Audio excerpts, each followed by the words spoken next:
अंग्रेजी में भी, संस्कृत में भी उन सब का अर्थ दो होता है, जाना भी और जानना भी।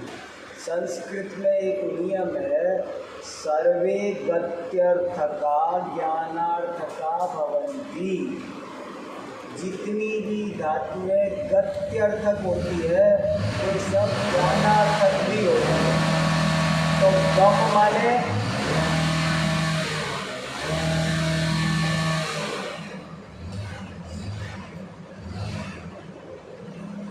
गम माने जाना, लेकिन गम माने जानना है यहाँ पर। और अधिगम, अधि माने अंदर से, गहराई से।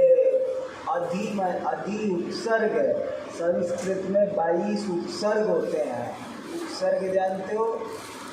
शब्द के पहले जुड़ने वाले शब्दांशों को उपसर्ग कहते हैं। और प्रत्यय शब्द के बाद में जुड़ने वाले शब्दांशों को प्रत्यय कहते हैं। ऐसे छोटी छोटी परिभाषाएं हैं, उनको याद रखो। तो 22 तरह के संस्कृत में उपसर्ग बताए हैं। प्रे, परा, अप, सम, निर, इस, दुर, दुस, बहुत सारे उपसर्ग हैं। तो उनमें से एक अधि उपसर्ग है। अधि माने जैसे अध्यात्म शब्द किससे बनता है? अधि उपसर्ग, अधि प्लस आत्मा। अधि माने अंदर, आत्मा को अंदर से जानना, आत्मा के अंदर में जाना, उसका नाम अध्यात्म है। बहुत लोग सही मीनिंग पता नहीं अध्यात्म अध्यात्म करते हैं। अध्यात्म, अध्यात्म माने आत्मा के अंदर जाना, वो अध्यात्म है। ये सब शब्द, और मैं तुक्के नहीं बता रहा आपको, ये जो मीनिंग बता रहा हूँ मैं ओरिजिनल मीनिंग शब्दों के जो है वो बता रहा हूँ। ऐसे ही बना बना के बताते हैं बहुत से लोग, वैसा नहीं है मामला, ठीक है ना। तो न्याय शास्त्र पढ़ने का मुख्य प्रयोजन क्या है कि हमको तत्वाधिगम हो जाए, तत्व का सही सही ज्ञान हो जाए। अब अगला प्रश्न और महत्वपूर्ण, सही ज्ञान करना क्यों जरूरी है? क्या आफत है? प्रश्न समझ में आया? न्याय शास्त्र क्यों पढ़ना है? और बहुत फायदे होते हैं, बुद्धि तेज होती है, अच्छा समाज, आपको बहुत सारे फायदे बताए ना, पर मुझे एक सुनना था और आप पास हो गए। इधर उधर का नहीं बताया, जो मैं सुनना चाह रहा था। न्याय शास्त्र को पढ़ने से और भी बहुत फायदे होते हैं, लेकिन मुझे मुख्य फायदा समझना था। न्याय का मुख्य उद्देश्य है बात का, तत्व का, तत्व कहो, बात कहो, तत्व का एकदम ठीक ठीक अधिगम हो, तत्व का सही ज्ञान हो। अधिगम शब्द बहुत जबरदस्त है, उसका एकदम गहराई, उसके अंदर जाके देखा जाए। बाहर बाहर देखने से काम नहीं चलेगा, उस चीज़ के अंदर जाया जाए और तब जाना जाए, उसको कहते हैं अधिगम। तो तत्व का सम्यक अधिगम करने के लिए न्याय शास्त्र पढ़ना चाहिए। अब अगला प्रश्न आया कि सम्यक अधिगम क्यों करना चाहिए? सम्यक ज्ञान, तत्व का सम्यक ज्ञान क्यों करना चाहिए? उसकी क्या ज़रूरत है? अब बताओ, समझ में आया प्रश्न? न्याय शास्त्र ज्ञान के लिए पढ़ना है। ज्ञान किस लिए करना है? ज्ञान के बिना भी तो जी रहे हैं लोग शांति से। आप लोगों को क्यों परेशानी है? क्यों पढ़ा रहे हो? समझ में आया? पढ़ना क्यों जरूरी? मैं छोटा था तब मैं सोचता था ये पढ़ाई किसने बनाई, झुंझलाहट आती थी। क्यों पढ़ना है? जब क्या ज़रूरत क्या है? आराम से क्यों नहीं रहने देते हमको? आराम से सोने दो, खाने दो, खेलने दो। जानवर भी तो है, सब तो जी रहे हैं। ज्ञान नहीं होता है तो जीते नहीं है क्या? ज्ञान होना क्यों जरूरी है? समझ में आ रहा है प्रश्न? अब उत्तर समझ में आ रहा है कि ठीक है? जो समझ में आए वो बोलो। अब तुम बोल चुके, रुक जाओ। तुम्हारे अलावा एक नंबर हो गया, उधर से कोई और बोलेगा। कोई नहीं बोलेगा तो उसको ही पूछूंगा। कुछ भी बोल। ज्ञान क्यों होना चाहिए? तुम सब यहाँ किस लिए आए हो बेटा? ज्ञान के लिए आए हो ना? तो क्या जरूरत थी ज्ञान की?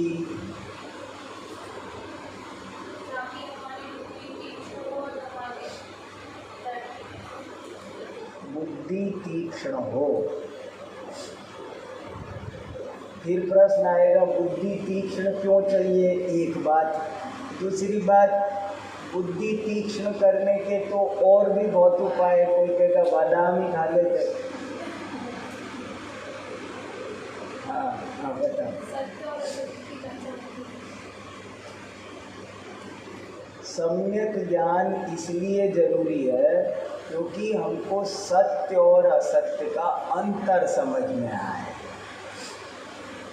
ठीक है? हाँ, परीक्षा प्रमाण के लिए। परीक्षा प्रमाण के लिए। और हाँ,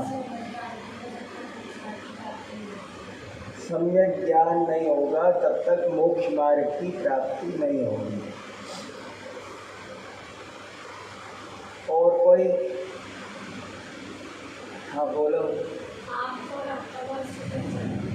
आप तो रास्ता सभी उत्तर लगभग ठीक है और अच्छे हैं। बुद्धि वाला भी सही है, कोई बात नहीं है, लेकिन मैं भी देने की कोशिश करता हूँ। जैसा ज्ञान होता है वैसा ही श्रद्धान होता है और वैसा ही आचरण होता है। सही ज्ञान क्यों करना है?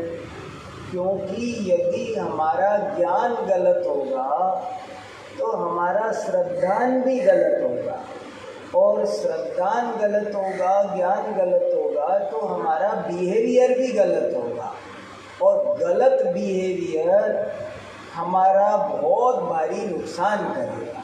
हमारा सारा आचरण, हमारी दिनचर्या सारी खराब हो जाएगी। जैसे मैं आग को ठंडी जानूं तो क्या होगा?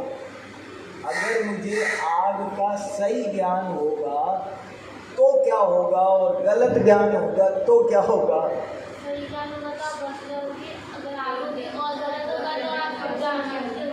हमें ये पता हो कि ये जहर है, ये अमृत है, तो उसका हमको फ़ायदा मिलेगा कि नहीं? नहीं जानते होंगे तो नुकसान होगा कि नहीं?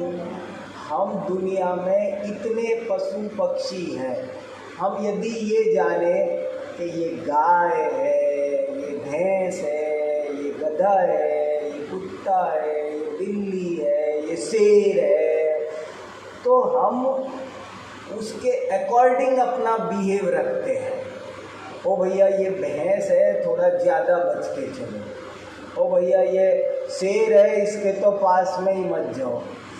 आपको ये पता चलता है कि कौन क्या है, तो आपको ये पता है। मान लो अपन चल रहे हैं, ये गड्ढा है, तो क्या होता है? जानने से क्या होता है?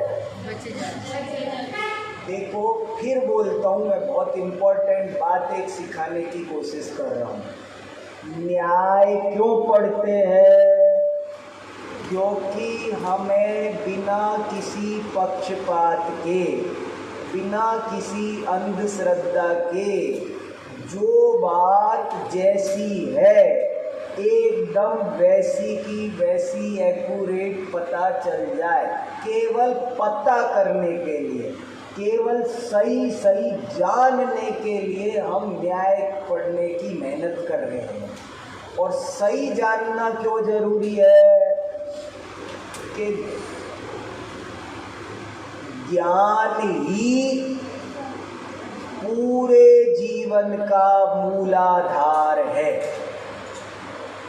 जैसा ज्ञान होगा वैसा ही आचरण होगा। यदि ज्ञान गलत होगा तो आपका सारा आचरण, अगर मुझे ये पता चले कि ये रोटी है तो क्या होगा, खाऊंगा इसे और क्या। और रोटी पता चले कि वो पुस्तक है, कि वो पत्थर है तो क्या होगा, नहीं खाऊंगा। पत्थर है तो नहीं खाऊं। तो मैं रोटी को जिसे खाना चाहिए उसे नहीं खाऊंगा, जिसे नहीं खाना चाहिए उसे खाऊंगा।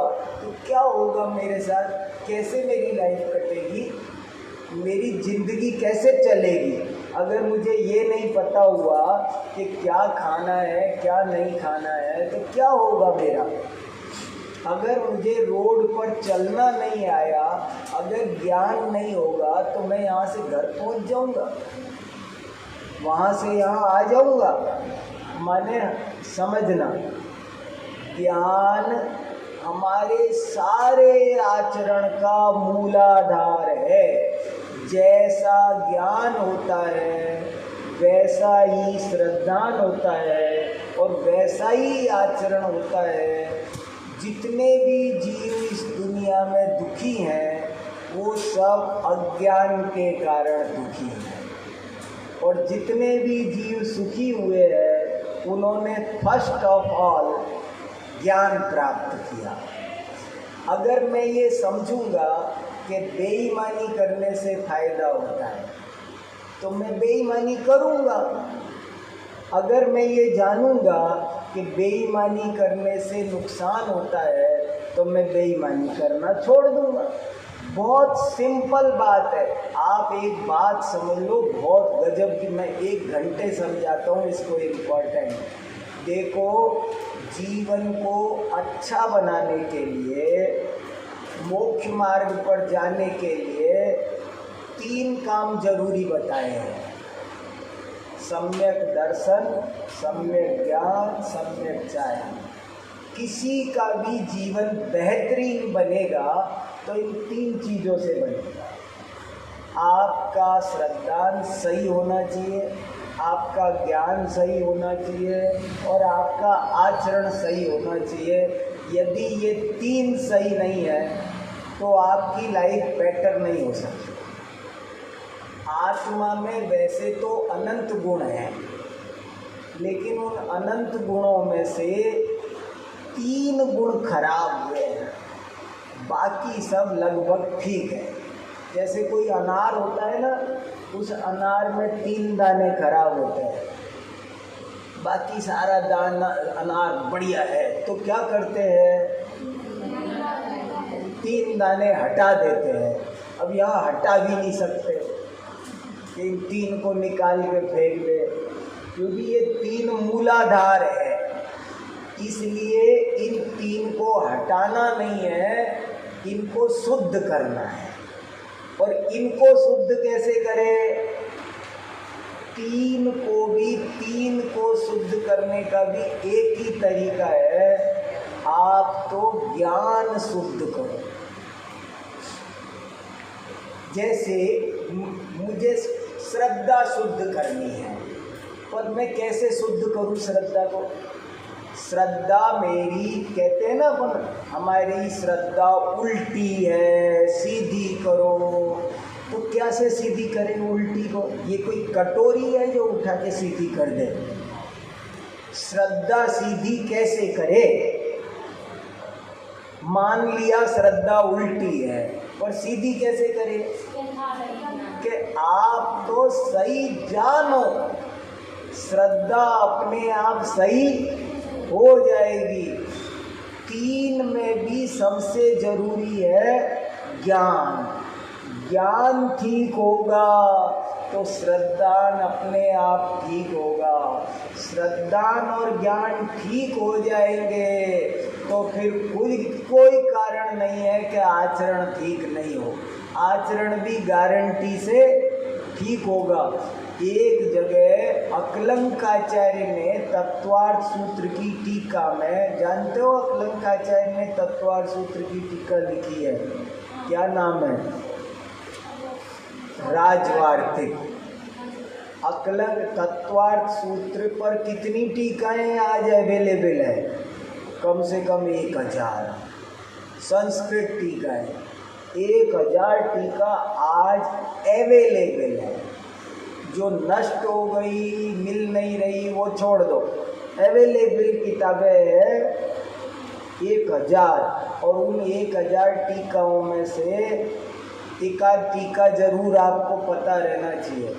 फर्स्ट टीका किसकी है? फर्स्ट सबसे पहले तत्वार्थ सूत्र की संस्कृत टीका किसने लिखी? आचार्य पूज्यपाद। उसका नाम है सर्वार्थ सिद्धि। और बाद में सेकंड नंबर पर टीका लिखी अकलंकाचार्य ने, उस टीका का नाम है राजवार्थी। उसके बाद लिखी श्लोकवार्थी, उसका नाम है, वो लिखी आचार्य विद्यानंद स्वामी ने। और उसके बाद में फिर और 1000 टीकाएँ लिखी गई। तो इतनी सारी टीकाएँ हैं। राजवार्तिक में एक बहुत बढ़िया बात लिखी, वो ये लिखी कि ज्ञान को बीच में क्यों रखा। सम्यक दर्शन ज्ञान चारित्राणी मोक्ष। सुन रहे हो ना, ध्यान से समझ में आ रहा है? बहुत खास बात है। सम्यक दर्शन, एक मिनट बेटा, सम्यक दर्शन ज्ञान चारित्राणी मोक्ष मार्ग। इसमें सम्यक दर्शन 1 नंबर, ज्ञान 2 नंबर और चारित्र 3 नंबर। तो प्रश्न पूछा कि बीच में ज्ञान क्यों रखा? तो उन्होंने उत्तर दिया, वो उत्तर पढ़ के मैं तो गदगद हो गया। उस दिन से आज तक आनंद आता है। उन्होंने उत्तर दिया, ज्ञान को मध्यमणि न्याय से बीच में जगह दी। समझ में आया क्या? ज्ञान को मध्यमणि न्याय से मध्य में स्थान दिया। मध्यमणि न्याय, मध्यमणि न्याय समझ में आया? जैसे समझ लो मैं हार पहनूं, तो जो सबसे बड़ा मोती होगा, लॉकेट होगा, कीमती होगा, उसको कहाँ लगाऊंगा?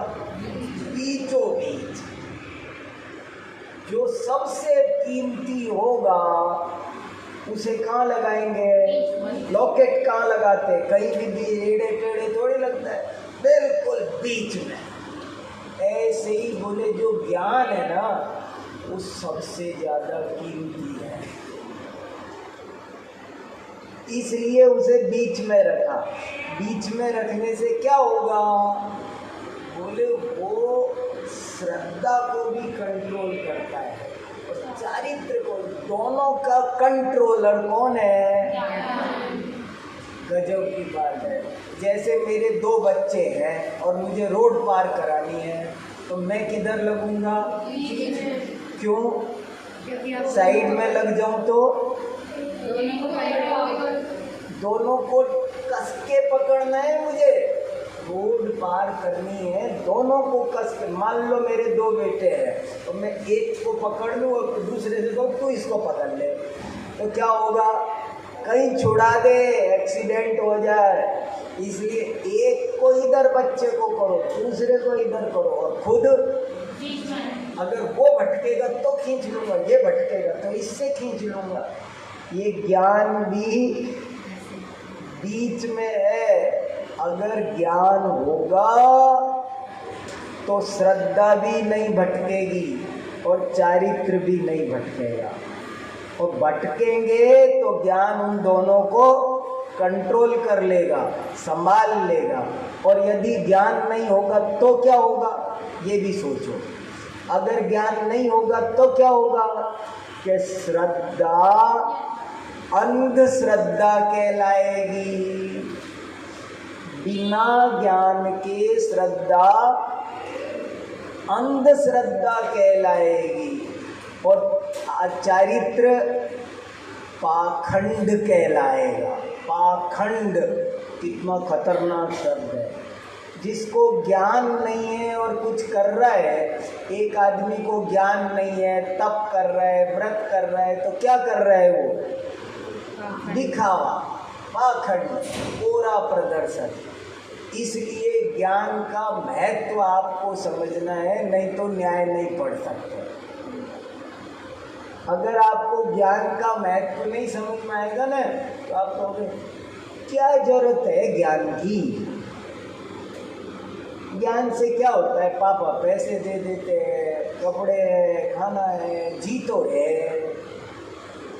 आपको क्या जीव है, क्या अजीव है, क्या सुख है, क्या दुख है, क्या स्व है, क्या पर है, क्या हेय है, क्या उपादेय है, क्या कर्तव्य है, क्या अकर्तव्य है, इसका सही सही ज्ञान नहीं होगा। अब पूछो क्या पूछो?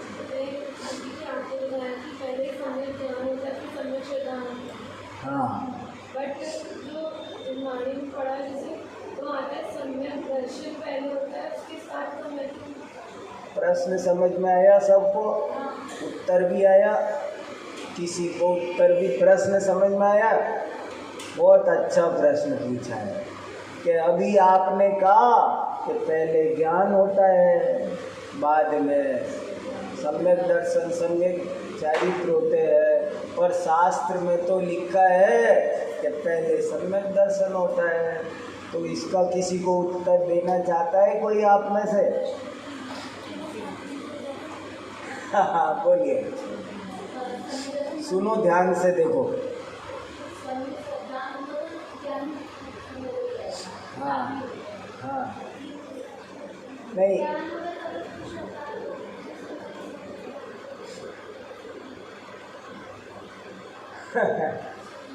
देखो सुनो, वास्तव में पहले ज्ञान होता है। ज्ञान के बिना कभी भी श्रद्धा नहीं होता है। समय सार में भी सैकड़ों जगह और ग्रंथों में भी पहले जीव राजा को जानो, बाद में उसका श्रद्धान करो। पहले जानने की बात है। जैन धर्म में खासकर जानने की बात पहले है, लेकिन कोई जानता ही जानता रहे, ऊपर ऊपर से जानता रहे, उसका अधिगम न करे, श्रद्धान न करे, तो फिर उसके लिए जोड़ दिया कि सम्यक दर्शन बिना तुम्हारा सारा ज्ञान बेकार है। मोक्ष मार्ग की अपेक्षा से सम्यक दर्शन को पहले कहते हैं, पर वास्तव में सम्यक ज्ञान पहले है। ज्ञान बिना क्रम, ज्ञान दर्शन चारित्र का क्रम है सामान्य, लेकिन मोक्ष मार्ग में जीव को अनेक बार ज्ञान भी हुआ शास्त्रों का, पर सम्यक दर्शन बिना भव का अभाव नहीं हुआ, इसलिए वहाँ पर सम्यक दर्शन को पहले कर लिया। देखो ये बात शॉर्ट में कह के आगे बढ़ रहा हूँ मैं, पर बहुत इम्पोर्टेंट है, और इसमें मैंने एक लेख लिखा है, अज्ञान ही दुख का मूल कारण है। एक लेख है, क्यों? और उस लेख को मैंने यहीं से शुरू किया है कि न्याय शास्त्र कोई व्यक्ति तब तक नहीं पढ़ सकता जब तक उसे ये बात अच्छी तरह समझ में नहीं आए कि जीवन में ज्ञान जरूरी है। अज्ञान ही सारी प्रॉब्लम्स का कारण होता है, सारी प्रॉब्लम। मैं एक दफे राष्ट्रपति भवन में बोला था, जरा सा बोलना था तो 1 मिनट 2 मिनट, वहाँ जरा सा टाइम देते, ज़्यादा टाइम नहीं देते। तो वहाँ मेरे को कहा आप जरा सा बोलो, 2 लाइन। मैंने बोला अज्ञान से बड़ा कोई, एक किताब का विमोचन हो रहा था, लोकार्पण। अज्ञान से बड़ा कोई अंधकार नहीं है। और ज्ञान से बड़ा कोई प्रकाश नहीं है। अज्ञान से बड़ा कोई दुख नहीं है और ज्ञान से बड़ा कोई सुख नहीं है। अज्ञान से बड़ा कोई विष नहीं है और ज्ञान से बड़ा कोई अमृत नहीं है। अज्ञान से बड़ी कोई कंगाली दरिद्रता नहीं है और ज्ञान से बड़ा कोई धन नहीं है। इस पुस्तक के द्वारा सबका अज्ञान दूर हो और ज्ञान प्राप्त हो, ये सी भावना से इतना बोल के बैठ गया। बहुत इम्पोर्टेंट बात है, जरा सी है बस। ये बात समझ में आनी चाहिए कि सारी प्रॉब्लम का कारण, वो नाटक तैयार करवा रहे हो क्या आप? वो नाटक है ना, वो नाटक क्या बताता है बताओ?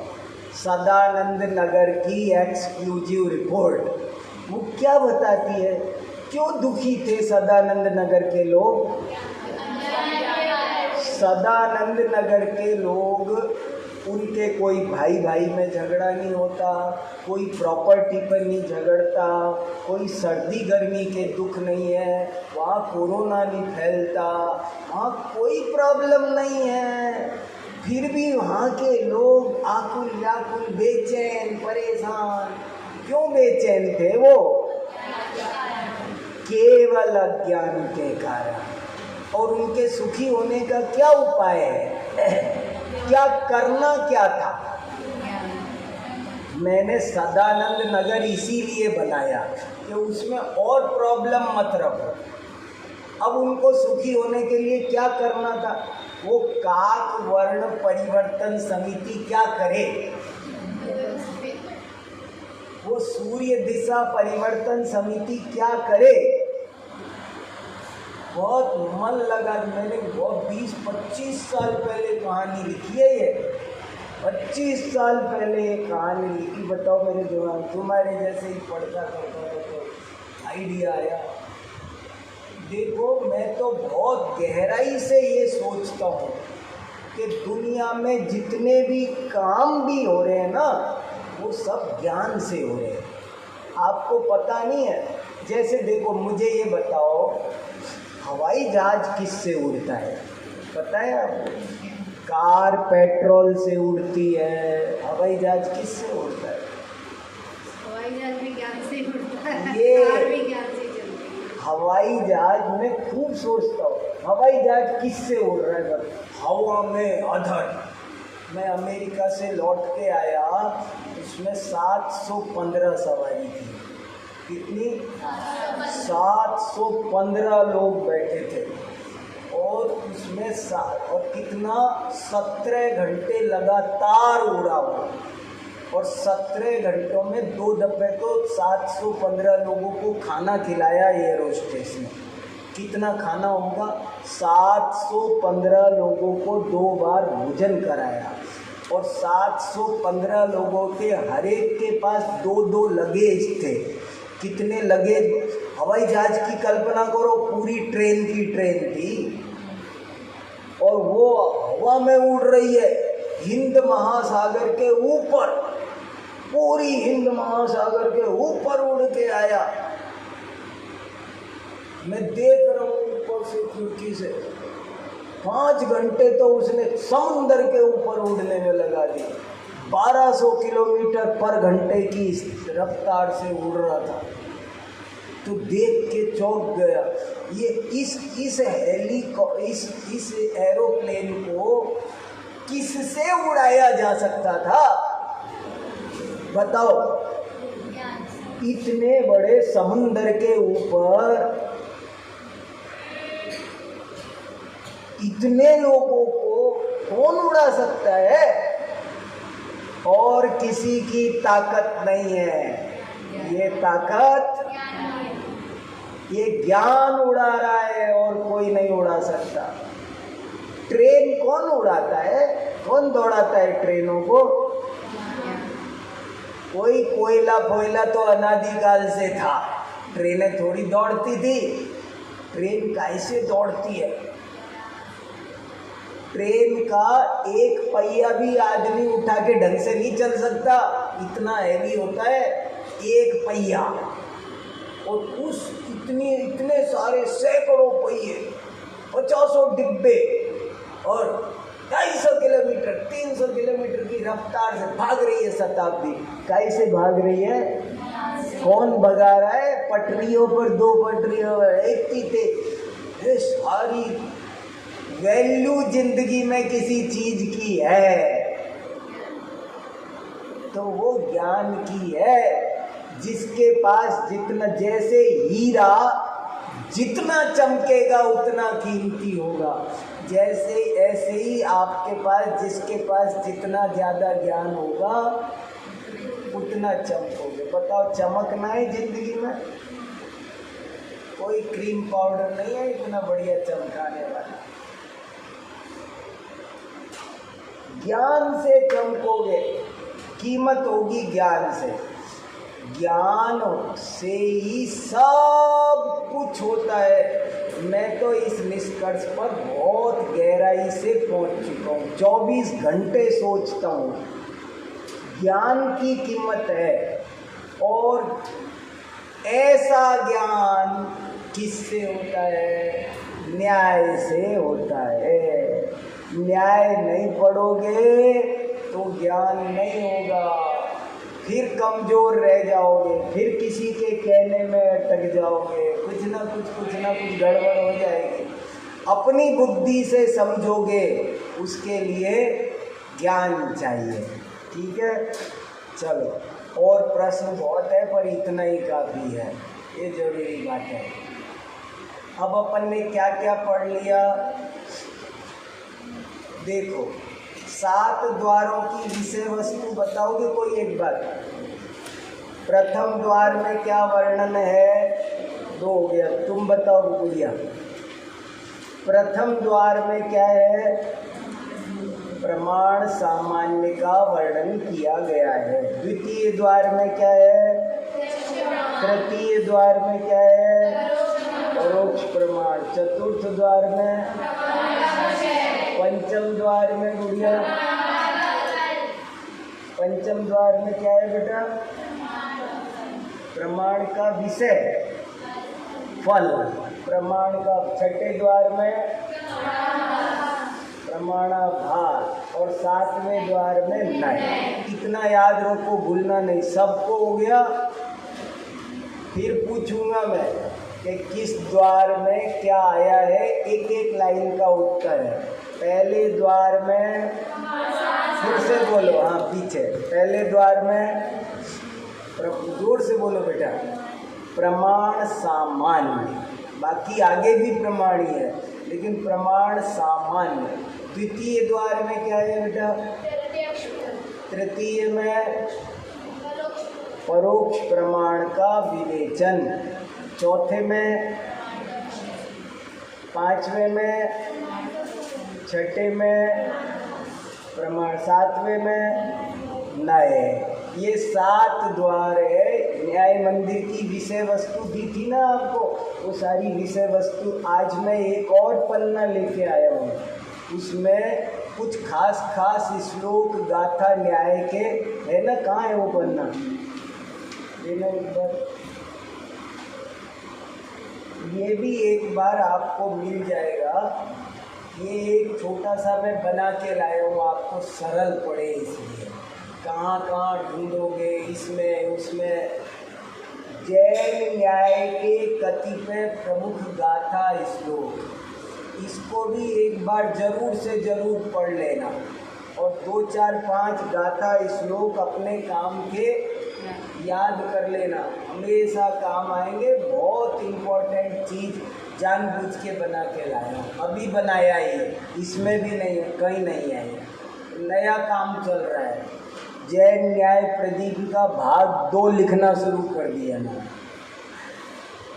काम चलता रहता है। ठीक है ना, तो ये भी देख लेना। तो न्याय मंदिर की विषय वस्तु याद रखो, ये श्लोक याद। हमने पहला द्वार पूरा अच्छे से पढ़ लिया। हमने ये पढ़ा, मैं रिवीजन कर रहा हूँ जरा सा। न्याय की परिभाषा क्या है? न्याय का विवेचन करने की पद्धति क्या है? किसी भी विषय के विवेचन करने की पद्धति में 3 सोपान होते हैं। कौन कौन से? अगला नंबर किसका था? कितने? या किसी भी विषय का विवेचन करने के लिए 3 सोपान होते हैं। सोपान समझे? स्टेप्स। कौन से हैं? नहीं, वो जहाँ नंबर छूटा है भाई क्रम से चलेंगे। नहीं गुड़िया, आपने नहीं बताया। आपने बताया अभी? आपने बताया था।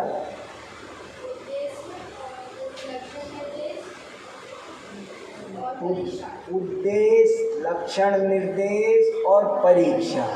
फिर हमने पढ़ा कि लक्षण किसे कहते हैं। क्या पढ़ा? बताओ, उत्तर बताओ जल्दी जल्दी, रिवीजन कर रहे हैं। लक्षण किसे कहते हैं?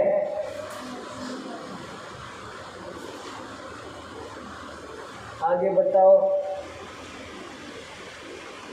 तुम्हारे आगे बताओ। Very good. जिसके द्वारा लक्ष्य को पहचाना जाए। मिली जुली हुई वस्तुओं में से हम अपने लक्ष्य को जिस चिन्ह के द्वारा पहचानते हैं उस चिन्ह का नाम है लक्षण। और उद्देश्य किसे कहते हैं? अगला नंबर किसका है बोलो? उद्देश्य किसे कहते हैं? घबराना नहीं कोई भी, रिवीजन ऐसे ही होता है, ऐसे ही मजबूत। नहीं मैं ही बताते जाऊंगा ना, तुम्हारे दिमाग पे जोर नहीं पड़ेगा। विषय का मुख्य शीर्षक भर बताना।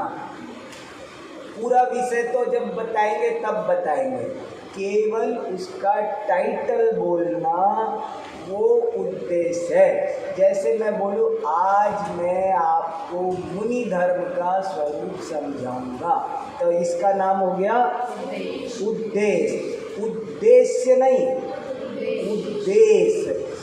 नाम मात्र कथनम उद्देश्य। केवल नाम मात्र बोलना उसे उद्देश्य कहते हैं। पहला स्टेप उद्देश्य, दूसरा स्टेप लक्षण निर्देश, तीसरा स्टेप परीक्षा। परीक्षा किसे कहते हैं? कौन बताएगा? अगला नंबर किसका? बोलते जाओ, नंबर से बोलो। अब मुझे एक एक को बोलने की जरूरत नहीं पड़ेगी और पक्षपात नहीं होगा कि इससे पूछा उससे पूछा, इसलिए मैंने नंबर लगा दिया। गुड़िया बोलो बेटा, परीक्षा किसे कहते हैं? जोर से बोल दो थोड़ा। जिसके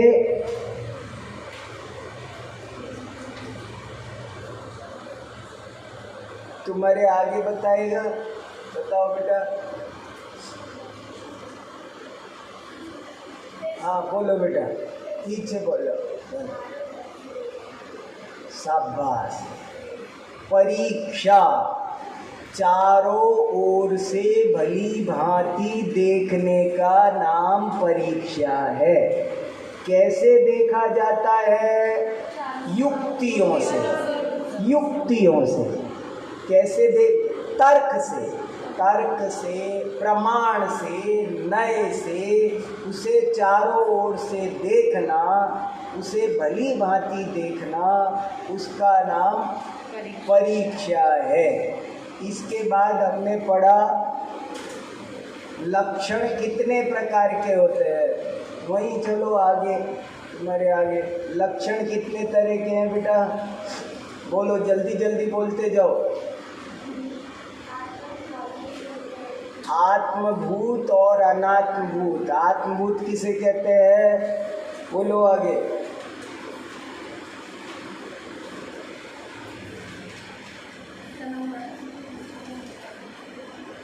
नहीं आता हो ना तो अगले वाले को बोल दो कि तू बोलो। देखो सुनो, डरना नहीं, घबराना नहीं, बुरा नहीं मानना, और गलत आता हो तो गलत बताना। मैं चाहता हूँ कि बिना बोले कोई मत रहो, बोलो जरूर, चाहे गलत मुझे ऐसा ध्यान आ रहा है ऐसे ही बोलो, और कुछ नहीं आ रहा है तो अगले वाले को बोलो तू बोल। ठीक है, कहाँ नंबर था? आत्मभूत लक्षण किसे कहते हैं?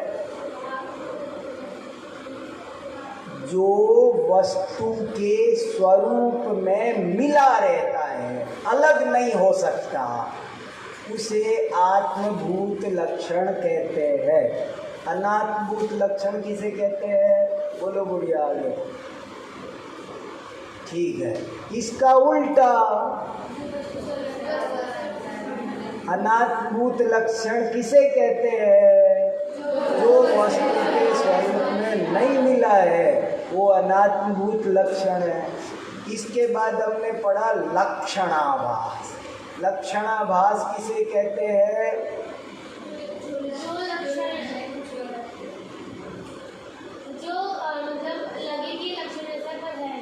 जो लक्षण नहीं है पर लक्षण जैसा लगता है उसे लक्षणाभास कहते हैं।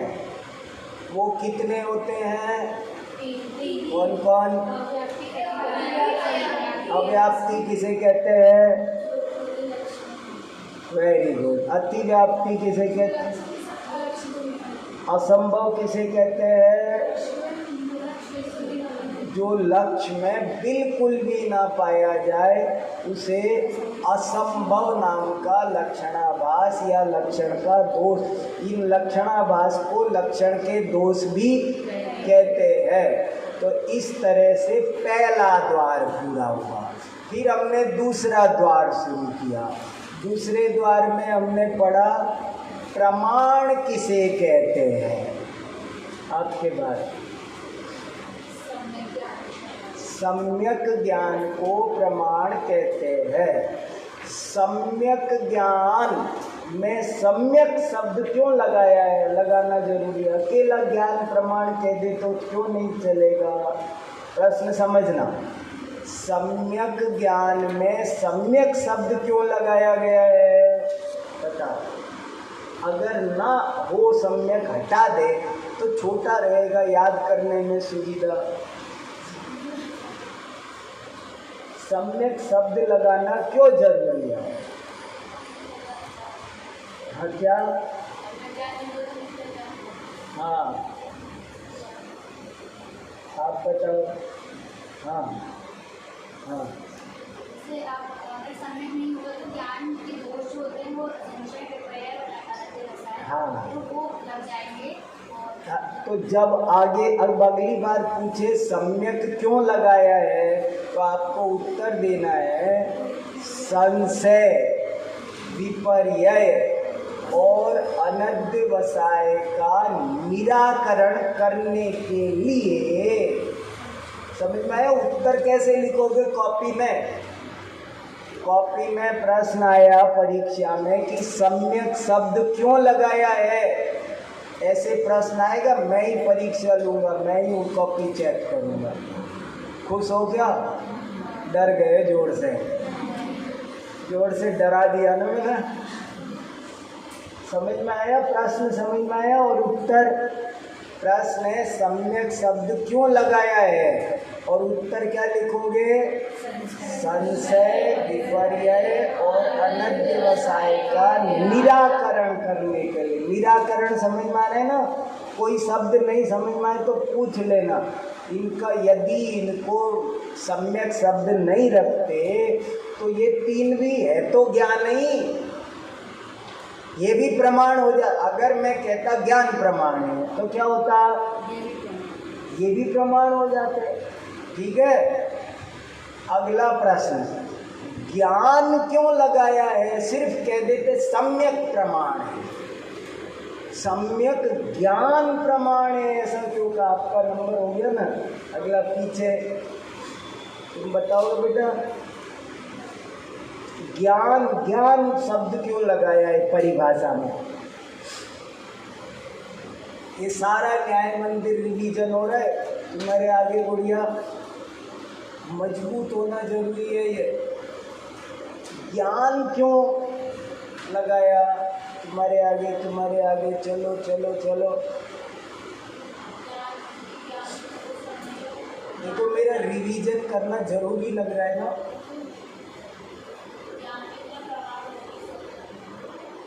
एक मिनट, हाँ चलो, और चलो आगे बोलते जाओ फिर। ज्ञान क्यों लगाया? और कोई पीछे किसी का हाथ खड़ा हो सकता है? बोलना चाह रहे हो? ज्ञान को, वो तो सम्यक से मिथ्या ज्ञान की निवृत्ति हो गई। ज्ञान क्यों लगाया? देखो सुनो, हाँ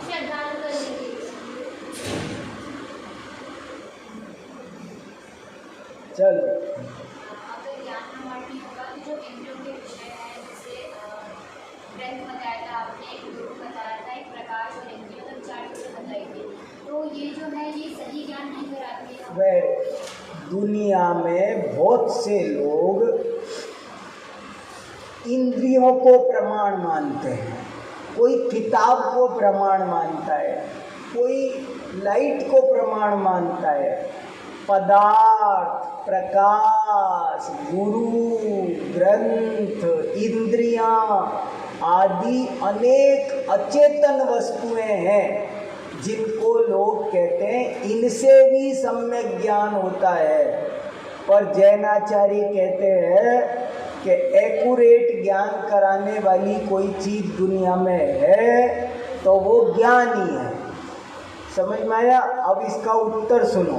प्रश्न आया आपकी परीक्षा में कि प्रमाण की परिभाषा में ज्ञान शब्द क्यों लगाया गया है, और उत्तर देना है। इंद्रियां, पदार्थ, प्रकाश, पुस्तक आदि के निराकरण करने के लिए ज्ञान शब्द का प्रयोग किया गया है। ज्ञान ही प्रमाण है और कोई चीज प्रमाण नहीं है। माना लाइट से मुझे कुछ फायदा हो रहा है, लेकिन लाइट होने मात्र से ज्ञान होता नहीं है। चश्मा प्रमाण है क्या? प्रमाण माने ज्ञान का साधन। तो ज्ञान का साधन तो चश्मा भी है, आँख भी है। ज्ञान के साधन तो देने के, मान लो मैं बोल रहा हूँ, आप तक आवाज़ जा रही है तो माइक भी साधन है, लेकिन माइक को प्रमाण नहीं कहा। क्यों नहीं कहा? क्योंकि साधन नहीं होना चाहिए, खाली साधक तम होना चाहिए। वो 100% एक्यूरेट रिजल्ट देना चाहिए। मैंने कितना कसा था कि वो रिजल्ट, और सब गलत रिजल्ट भी दे देते हैं। आंखें गलत रिजल्ट देती है, देती है। इंद्रियां गलत रिजल्ट देती है, प्रकाश गलत रिजल्ट देता है, पदार्थ गलत रिजल्ट देता है। पदार्थ कुछ होता है और कुछ दिख जाता है। इसलिए ज्ञान ही एक ऐसी चीज है जो सही रिजल्ट दे सकता है, और उसमें भी अगर सम्यक ज्ञान हो, मिथ्या ज्ञान नहीं हो, तो किसी भी प्रकार का कोई भ्रम नहीं बचेगा। इसलिए जैन दर्शन के अनुसार प्रमाण क्या है? सम्यक ज्ञान ही प्रमाण है। अब पक्का हो गया अच्छे से, बहुत जरूरी बात है ये। अब इसके बाद हमने आगे बढ़े। प्रमाण कितने तरह का होता है? अब किसका क्रम था? शुरू से शुरू करें क्या? यहाँ बताया, चलो। हाँ, प्रमाण के 2 भेद है, प्रत्यक्ष और परोक्ष। दोनों में क्या अंतर है? सुनते जाओ सब लोग, नोट करो, बार बार मजबूत करो। यही सब तो न्याय मंदिर है, यही परीक्षा है। अभी यहाँ मौखिक हो रही है, वहाँ लिखित हो जाएगी। यही प्रश्न पूछे जाने हैं। क्या प्रश्न पूछा अभी मैंने? में क्या अंतर है? किसका नंबर है तुम्हारा? हाँ बोलो। हाँ, यही लिखोगे कॉपी में? कॉपी में क्या लाइन लिखोगे वही बोल के बताओ ना मुझे।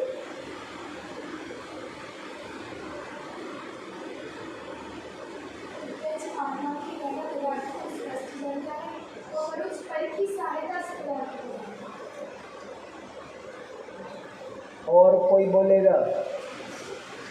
बोलो। ये शब्द सुनना चाह रहा था मैं। जो ज्ञान प्रत्यक्ष माने स्पष्ट है, निर्मल है, साक्षात है, क्लियर है। अंग्रेजी के शब्द लिख देना ब्रैकेट में। क्लियर है, ट्रांसपेरेंट है, विशद है, निर्मल है। ये सारे शब्द उस चीज को क्लियर करने के लिए है। जो ज्ञान एकदम निर्मल है उसे प्रत्यक्ष प्रमाण कहते हैं, क्योंकि वो सीधा आत्मा से होता है, बिना किसी पर की सहायता के होता है, स्वाधीन रूप से होता है। और परोक्ष क्या है? फिर किसका उल्टा? प्रत्यक्ष का बिल्कुल उल्टा कर दो। अस्पष्ट है, अनिर्मल है, अविशद है, पर की सहायता से होता है, पराधीन है। ये सब चीजें जिसमें पाई जाए वो परोक्ष है। बस इतना मत लिखना कि जो सम्यक हो उसे प्रत्यक्ष कहते हैं, जो मिथ्या हो उसे परोक्ष कहते हैं। समझ में आया? सम्यक और मिथ्या में फर्क है। क्या फर्क है बताओ? सम्यक और मिथ्या और निर्मल अनिर्मल में क्या फर्क है? जैसे देखो, जैसे मैंने हिरण को देखा, एक कभी जिंदगी में नहीं देखा, उस पर देखा पेंटिंग में, तो पेंटिंग में देखकर और उसका डिस्क्रिप्शन पढ़कर हिरण देखा तो इसका नाम है परोक्ष। और साक्षात जंगल में देखा प्रत्यक्ष। और सम्यक और मिथ्या क्या होता है कि उस हिरण को मैं गधा समझ लेता तो मिथ्या, और हिरण समझे तो समझ में आई बात? समझ में आई? कौन समझाएगा? दूसरे उदाहरण से। ये उदाहरण नहीं, कोई दूसरा उदाहरण देना है और मुझे ये बताना है कि सम्यक और मिथ्या हो गए। ये तो ऐसे जाना तो सम्यक, ऐसे जाना तो मिथ्या।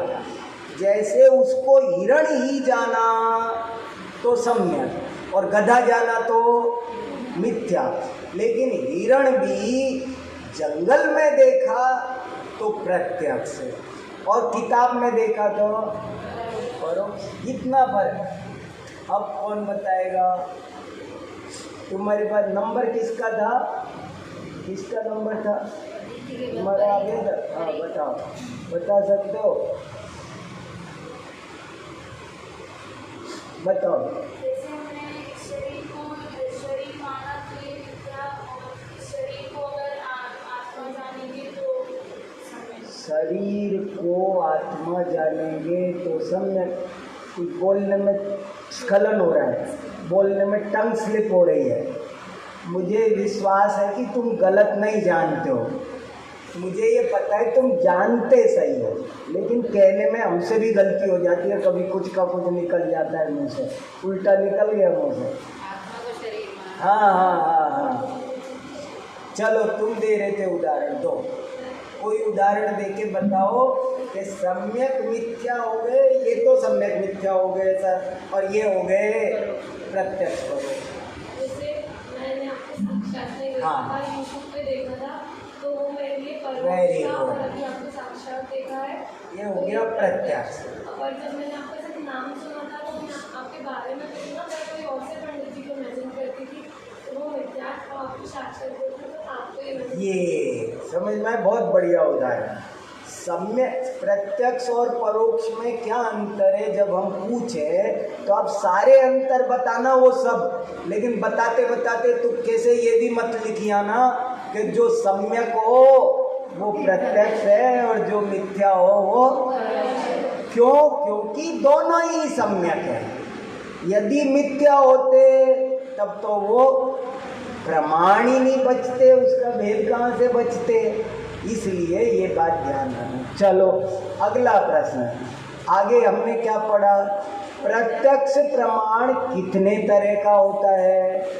किसका क्रम है? क्रम जिसका हो वो बढ़ो थोड़ा। अब तो तुम्हारा था पीछे गया। हाँ आपका है, बोलो बोलो बोलो। प्रत्यक्ष प्रमाण के दो भेद हैं, साम्यवारिक प्रत्यक्ष और पारमार्थिक प्रत्यक्ष। इसके आगे बढ़ो। साम्यवारिक प्रत्यक्ष किसे कहते हैं?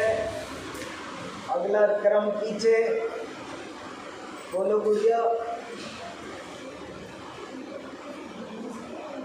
नहीं बता पा रहे तो आगे वाले को बोलोगे, तू बता, इससे कहो तू बता। बता रही है? बताओ बताओ ना फिर, बोलो। शाबाश। तुम जोर से क्यों नहीं बोलते? तुमको किसका डर लगता है? डर लग रहा है हमसे? तुम्हारे बीच आके बैठ जाए तब? अरे काहे को डरते हो? क्यों डरना? इतना सही बोल रहे हो, बढ़िया बोल रहे हो बेटा, संकोच छोड़ दो। ब्राह्मी सुंदरी बनना है कि नहीं बनना है? जानते हो तुम कौन हो? तुम्हें पता नहीं है अपनी ताकत। अपने आदमी सिर्फ कॉन्फिडेंस से बड़ा होता है, सिर्फ कॉन्फिडेंस चाहिए। इतना सही उत्तर दे रही है पर संकोच, मुंह छुपाए हैं। क्यों शर्माते हो? शर्माना क्या है? यहाँ पर स्टूडेंट लाइफ तो बहुत एंजॉय करने के लिए होती है कि नहीं? हाँ, पारमार्थिक प्रत्यक्ष किसे कहते हैं? बोलो। अब तुम दोनों ही उत्तर बता रहे हो, शाबाश, आया कॉन्फिडेंस जोर से।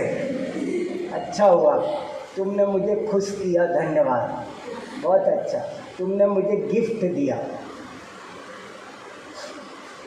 साम्यवारिक प्रत्यक्ष और पारमार्थिक प्रत्यक्ष में क्या अंतर है? अगला प्रश्न, अब उसे बताने दो, बताओ बेटा। साम्यवारिक और पारमार्थिक प्रत्यक्ष में क्या अंतर है? नहीं तो अगले के हाथ लगा दो।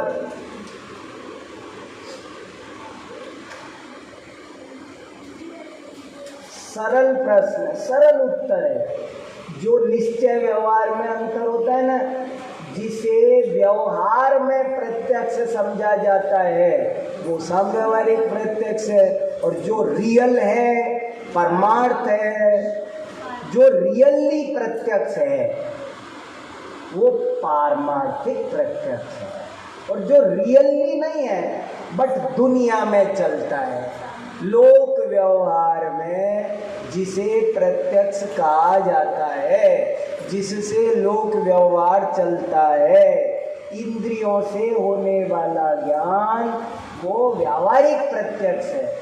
और जो सीधा आत्मा से होता है, जिसको इंद्रियों की भी सहायता की जरूरत नहीं पड़ती, वो पारमार्थिक प्रत्यक्ष है। ठीक है? यदि 5 ज्ञानों में से हम देखना चाहें तो कौन साम्यवारिक है? अगला प्रश्न। चलो गुड़िया, 5 ज्ञान होते हैं, उनमें से साम्यवारिक कौन कौन है?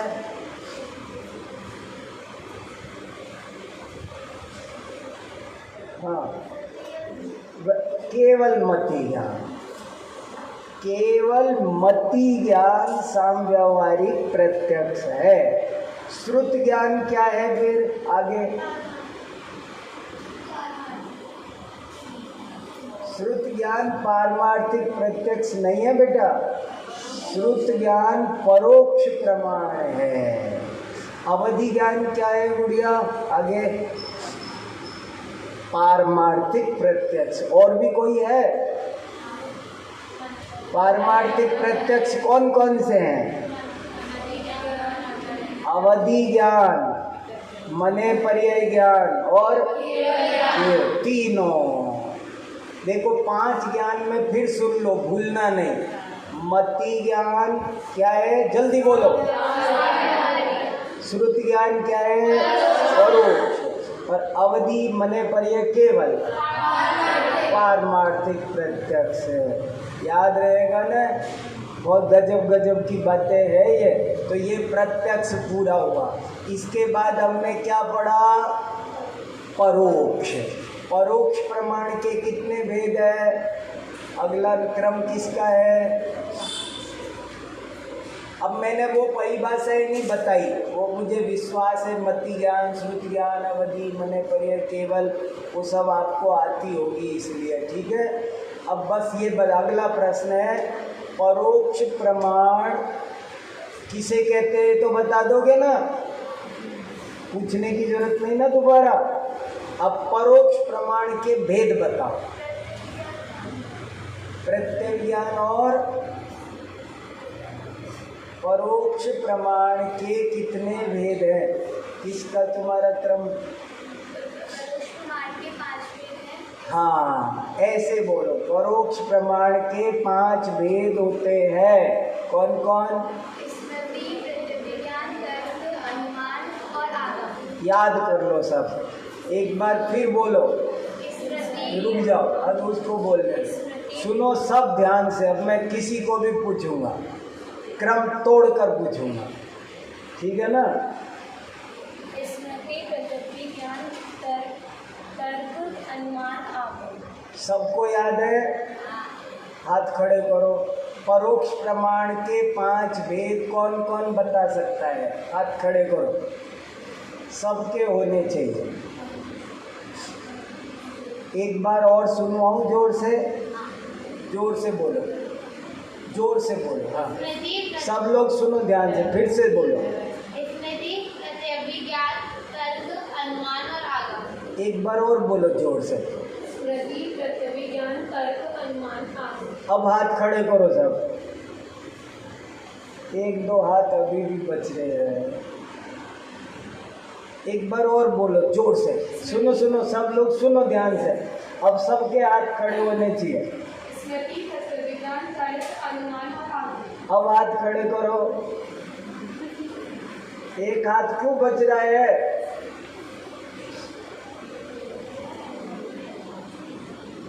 एक हाथ बचे जा रहा है। किताबें है ना, न्याय मंदिर की किताबें है सब जगह। आज मैं और लेके आया था किताबें कम पड़ रही है क्या? किताबें आ गई है, ज़रूरत हो तो और ले आएंगे। किताबें आ गई है। किताब कम पढ़ रही हो तो मुझे बता देना, मैं और ले आऊँगा कल, ठीक है ना? सबके पास न्याय मंदिर होना चाहिए, उसको जब तैयार करोगे तब होगा। चलो अब आगे अगला प्रश्न, आगे बढ़ते हैं तेजी से। स्मृति किसे कहते हैं? कहाँ था हमारा क्रम? अब क्रम पर चलते हैं। कभी क्रम, हाँ बोलो, बता सकते हो स्मृति किसे कहते हैं बेटा? हालांकि मुझे पता है पीछे के बैठे बच्चे छोटी क्लास के हैं, मैं थोड़ा ज़्यादा उन पर अत्याचार कर रहा हूँ, है? बुरा नहीं मानना बेटा, तुम पर अन्याय कर रहा हूँ। छोटे छोटे बच्चे हो, मुझे तो बहुत प्यार आ रहा है, क्या करूँ बताओ? पढ़ाते जोर पड़ रहा है। नहीं, अच्छा है, प्रेम से सीखो, घबराओ नहीं, डांटूंगा नहीं बिल्कुल भी। हाँ, क्या डांटना, तुम लोग आ गए निकल के पढ़ने, तुमको तो धन्यवाद देना चाहिए। हाँ, पूर्व के ज्ञान को वर्तमान में स्मरण करना स्मृति है। पूर्व के प्रत्यक्ष को, ज्ञान की जगह प्रत्यक्ष जोड़ो। फिर सुनो स्मृति की परिभाषा। पूर्व के प्रत्यक्ष का वर्तमान में स्मरण करना स्मृति प्रमाण है। ठीक है, जैसे हमें कोई चीज़ याद आती है, जैसे मान लो मेरे कॉलेज में, मेरे ऑफिस में मेरी टेबल पर जो किताब रखी है वो मुझे अभी याद आ गई, तो ये क्या है? ये स्मरण है। मेरी अलमारी में कोई चीज़ रखी है वो याद आ गई, तो उसे देख के आया, अभी याद आ गई, तो इसका नाम होता है स्मृति। प्रत्यभिज्ञान किसे कहते हैं? किसका क्रम है? हाँ बोलो बेटा। जो ज्ञान प्रत्यक्ष दर्शन और स्मृति के ज्ञान और आगे बोलना, जरा सा करेक्शन था तुम्हारे आगे, सही बोला है, मामूली सा करेक्शन है, कोई बड़ी बात नहीं। हाँ बोलो। Very good. अब एकदम सिंपल सरल, पूर्व प्रत्यक्ष, ये तो समझ में आ रहा है, ये तो कठिन शब्द नहीं। पूर्व प्रत्यक्ष सबकी समझ में आया, तुम्हारे समझ में आया बेटा? पीछे पूर्व प्रत्यक्ष माने समझ में आता है? मैं उससे पूछ रहा हूँ। काली चुन्नी, हाँ बोलो बेटा। लक्षण नहीं, लक्षण भी बन रहा, उसके पास भी है, नहीं उसके पास भी है काली चुन्नी। अतिव्याप्ति दोष आ गया। हाँ बताओ बेटा, समझ में आ रहा? पूर्व प्रत्यक्ष माने क्या? पूर्व माने पास्ट टेंस, पहले जो देखा जाना उसका नाम है पूर्व प्रत्यक्ष। और वर्तमान माने प्रेजेंट, मैंने जो अभी देखा और उन दोनों का जो कंपेयर किया। कंपेयर भी जरूरी है, समझ में आया? अच्छे से समझ लो, प्रत्यभिज्ञान सब अच्छे से समझो। प्रत्यभिज्ञान बहुत इम्पोर्टेंट है। कोई चीज हमने पहले देखी थी और आज फिर देखी है, और आज भी हमने कोई चीज देखी है, अब हम दोनों की तुलना कर। जैसे समझ लो, आपने संवेद शिखर में कोई भिखारी देखा और अब आप तिजारा गए, तो वहाँ आपने एक भिखारी देखा, तो आप ये उसकी याद आ गई, उस भिखारी को देखकर उसकी याद आ गई, और सोच रहे हो ये भी उस जैसा ही है या ये उससे अलग है, उसका रिजल्ट कुछ भी हो सकता है। आप ये भी सोच सकते हो, अरे वो तो बड़ा बेकार था, लेकिन देखो ये तो सज्जन है, या वो तो बहुत मोटा था, ये पतला है, वो गोरा था, ये काला है। आपने किसी भी रूप में उन दोनों में तुलना कर दी, अरे ये तो वही है। आपने कहीं एक गाय देखी इस गली में, और 2 दिन बाद में आप दूसरी गली में, अरे ये तो वही गाय है जो अपनी गली में घूमती है, तो ये क्या हो गया? प्रत्यभिज्ञान। इसमें दोनों होगा, तुलना भी हो सकती है और ये वही है, ऐसा भी। देखो, तुलना ही होगी और उसका रिजल्ट कुछ भी हो सकता है, ये वही है, ये भी हो सकता है। देखो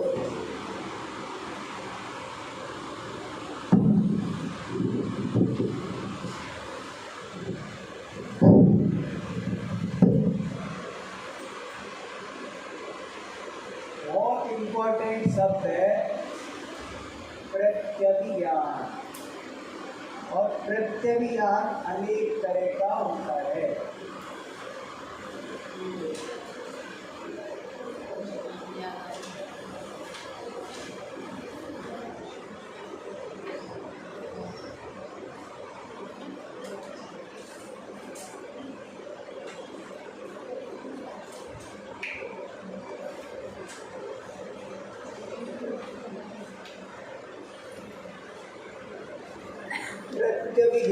प्रत्यभिज्ञान माने तुलनात्मक ज्ञान।